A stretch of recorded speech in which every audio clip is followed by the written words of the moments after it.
welcome learners to the NIOS studio. Today we are going to discuss English lesson number 7, The Show Shine. This story is about a stranger who comes to town looking for a job. Despite his qualifications,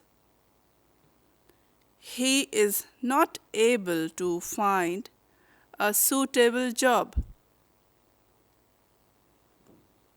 He has just rupees 5 in his pocket. He is new in the town and has no friends. Find out where fate eventually leads him to. This is Busy Connaught Place, known as CP. This is center of Delhi. Read the story, The Show Shine, on your own also, and try to understand along with this video. First, we will talk about show shine. Who is a show shine? A person who earns his living by polishing shoes on the roadside.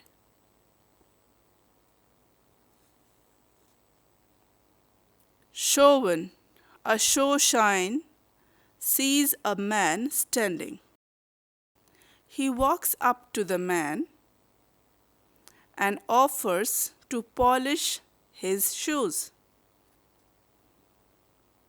The man wards off his offer by saying he can't afford it. Was the man honest in saying so?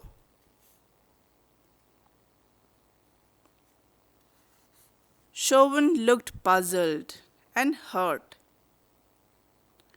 Why did Chauvin look puzzled? Judging by his appearance, the man appeared to be educated and sophisticated. He could not believe that he had no money. He thought the man was trying to make fun of him. He thought that the man was proud and arrogant like other rich, and that this was his way of dismissing him. He thought that the man was mocking at his poverty and profession. Was Chauvin right in his thinking? The narrator then revealed that he was jobless and had no money to pay him.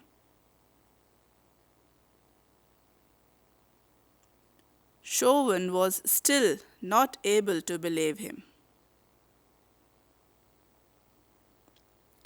He made another attempt to convince him.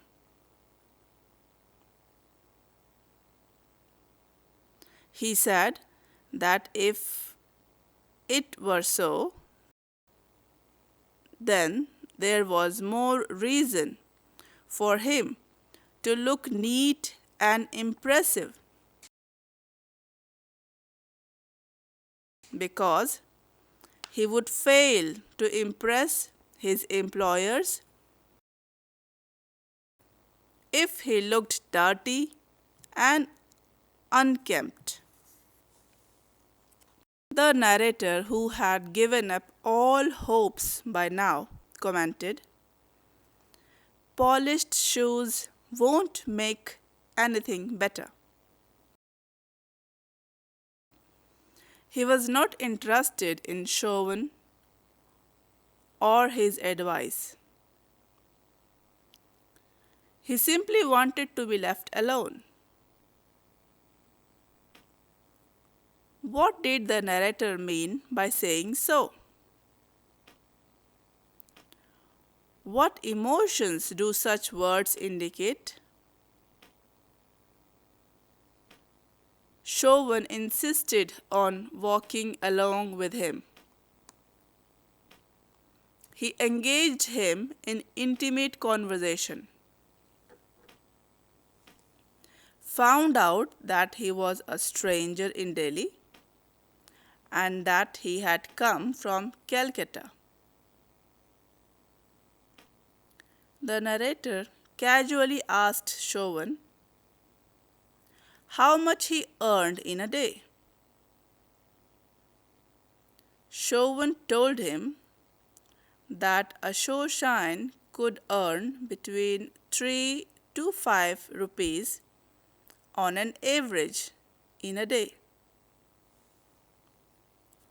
But, he added, this income would go up during the tourist season.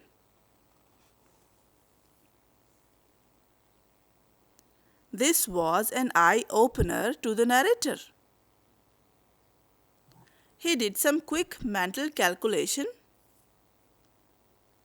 A showshine was perhaps earning more than a clerk in a government office. An idea struck him. Why not work as a showshiner? The narrator discussed his idea with Chauvin. Chauvin could not believe his ears. He again thought that the narrator was merely making fun of him.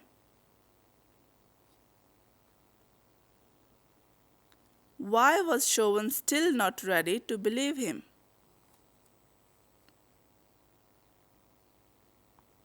What was the compulsion before an educated man like him to take up an unskilled profession? Chauvin had always believed that an educated man had plenty of avenues to explore. Chauvin took this profession because he had lost his father at a very young age. There was no one to support him. So he had to give up schooling. With no education or support, he became a showshine out of compulsion and not by choice. Chauvin's conviction. Also, he could not speak English, which was a handicap.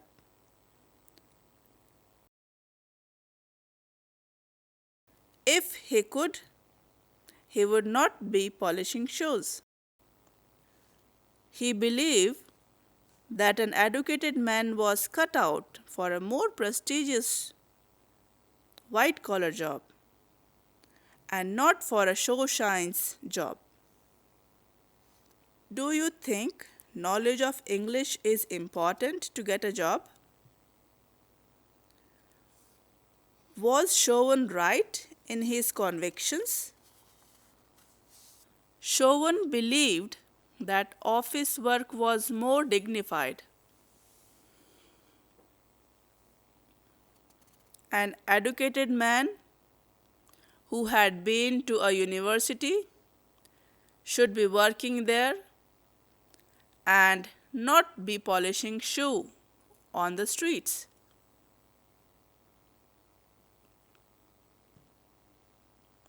Do you think there are some jobs which are more dignified than others?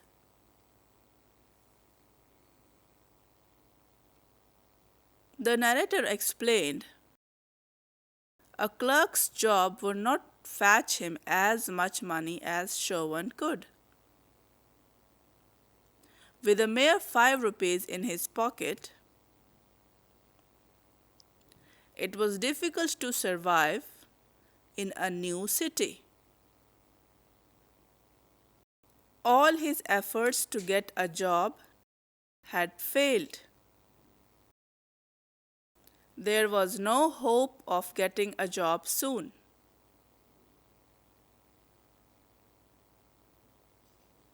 He was desperate to do anything for his survival. What light does this throw on the socio-economic situation of the country?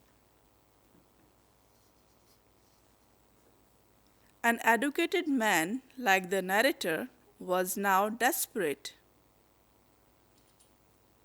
He was willing to shed all ego and take up an unskilled job on the roadside. It was a question of survival. What light does this throw on the socio-economic condition of our country? Chauvin was now convinced that the man was not joking. He told him that he would have to speak to his union members to take permission to induct him in the show shines profession. He was not sure if they would agree.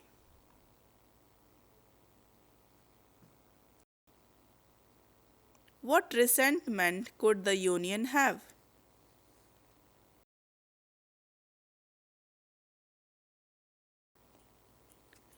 Why do you think even Showshine had to form a union?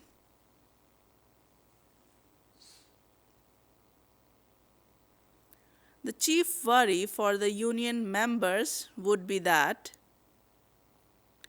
if one more person get inducted into their trade, the income would get divided. It would mean reduced daily income for each. The narrator saw a ray of hope. To become a Showshine became his primary goal. But there was one hurdle still to overcome. A Showshine kit cost between 10 to 12 rupees. He had only 5 rupees with him. How would he buy the kit without any money?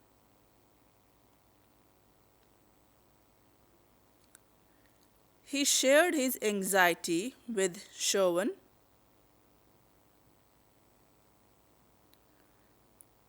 Chauvin assured him that once the union gave him permission, then he would somehow help him procure the kit. Chauvin suddenly remembered that the evening show at Rivoli Cinema was going to end, and it was time for him to be there. That was a time to get business. Chauvin did not want to lose his customers. He asked the narrator to meet him at 11 o'clock after the last show.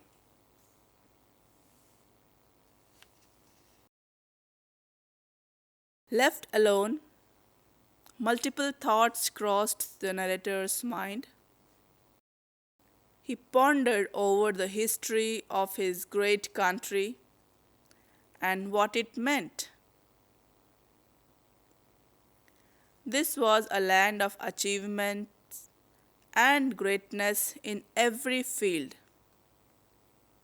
astronomy, architecture, music, art. About 8 empires had come and gone. This was also a land where Akbar and Ashoka had ruled. The city with such great history was neither able to provide education to a helpless child, nor could it secure jobs for its educated youth. Lost in such thoughts, the narrator did not realize that he had walked 8 miles. He suddenly realized that it was time to meet Chauvin. It was past 11 o'clock. He walked across the deserted streets of Connaught Place to meet Chauvin. Chauvin introduced the narrator to his friends. The friends greeted him with mixed feelings. Narrator was eagerly waiting to hear the union's decision. Why was there a mixed reaction?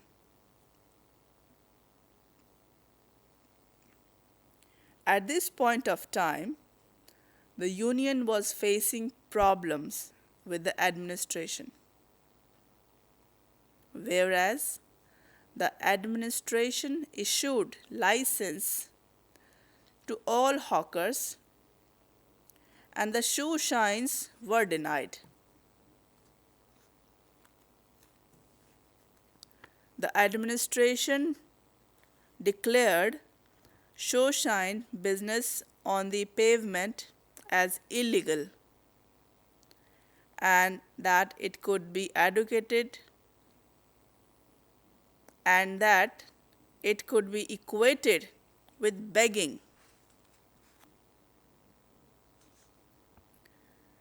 Not giving license meant there would be more corruption.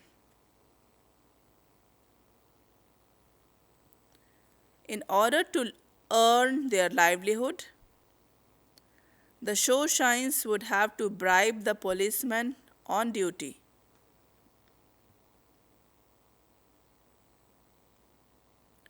Was the administration's concern correct?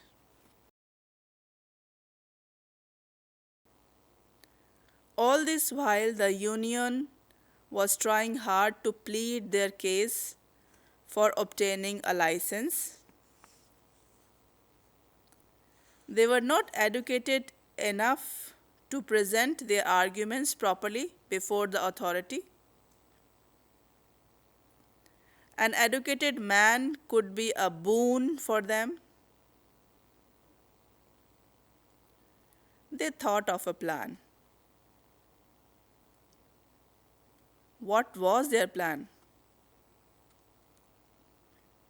The union members thought he could help them with their correspondence with the authorities.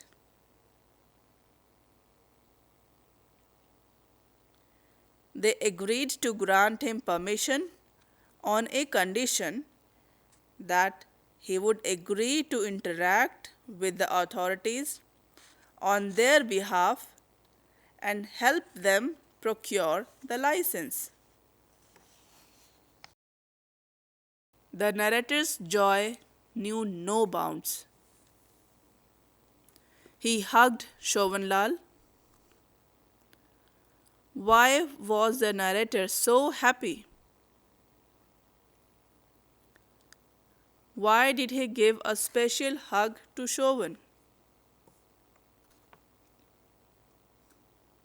The union then collected money from their savings to buy a showshine kit for the narrator. They were generous enough not to take his 5 rupees, as they thought he would need it to buy himself some food.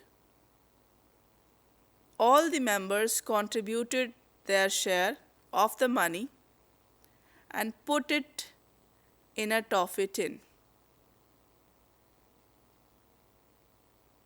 The narrator, much relieved, decided to spend the night at Chauvin's hut.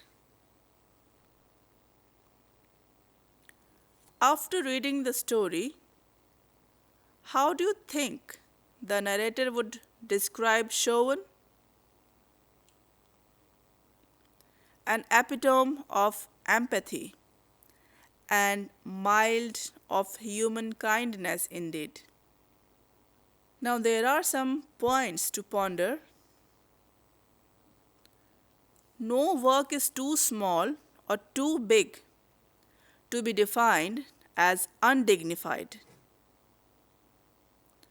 You can refer to the story of the squirrel whose contribution, however small, was worthwhile. The poor and the downtrodden should not be demeaned. They may be poor from their pocket, but they are rich in character and heart. State should provide for the education of the deprived and also provide employment opportunities to the educated youth. I hope you have understood and enjoyed the story well. You must study yourself also. Work hard and study well. Thank you.